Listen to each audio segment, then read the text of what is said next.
Tonight, Channel 9 is shining a spotlight on hate in North Carolina. The Southern Poverty Law Center recently identified 40 separate hate groups in the Tar Heel State. That is 6th highest in the country. Veteran reporter Mark Becker dug deeper and found that one local organization might be a target of that hate, and now the FBI may be involved. This is not fan mail. No, absolutely not. The letters, Jose Hernandez told us, have been coming into the Latin American Coalition about once a week for the last 2 years. Envelopes stuffed with index cards, all with handwritten messages and subtle or not so subtle threats, like this one. Once again, lock the borders down, open fire, have gun, will travel. That's a threat. That's a threat, yeah. The words change, but the message is consistent: fear and hate. Better find you a hole and get in it. Kaboom. Yeah. Again, threat. And it's signed Matthews Mint Hill Militia. Yeah. It's a snapshot of what's a much bigger picture, as framed by the Southern Poverty Law Center, of hate groups on the rise across America, and right here in North Carolina as well. There are absolutely more than there were 5 years ago. In fact, there are more of them than there were last year. Keegan Hankus is a researcher who helped put together the report that identified 40 hate groups right here in North Carolina. Only 5 states have more.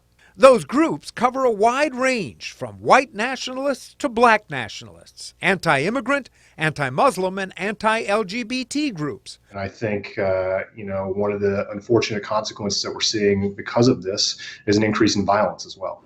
And we've seen the shadows cast by hate groups right here. Last summer, racist flyers showed up in a Rowan County neighborhood. And when someone lobbed a flaming package into an Indian and Nepali market in East Charlotte 2 years ago, police investigated it as a hate crime. It's very troubling. Former Charlotte City Councilman and State Senator Malcolm Graham knows just how quickly hate groups and hate speech can turn to hate crime. His sister was one of those killed by a white supremacist at a church in Charleston. I learned the lessons of this underground network of hate that exists throughout our country. We do track anybody who's actually made threats, then we would investigate those people. Eric Davis oversees hate crime investigations here for the FBI. 2 years ago, they reported that hate crimes were up by 17% nationally. But Davis says trying to identify when hate speech might lead to hate crime isn't so easy. So that's the rub, that's the tricky part for us, is trying to predict which people or which groups are going to cross that line. Aryan Posse, Weddington. Yeah. Jose Hernandez doesn't know if the person or people sending these notes to the Latin American Coalition will cross that line, but he has to be ready. And to have to worry about staff safety and have to develop plans of a what-if scenario is a little bit uncomfortable. And the FBI now plans to take a look at those letters as well, before hateful words can turn to hate crimes.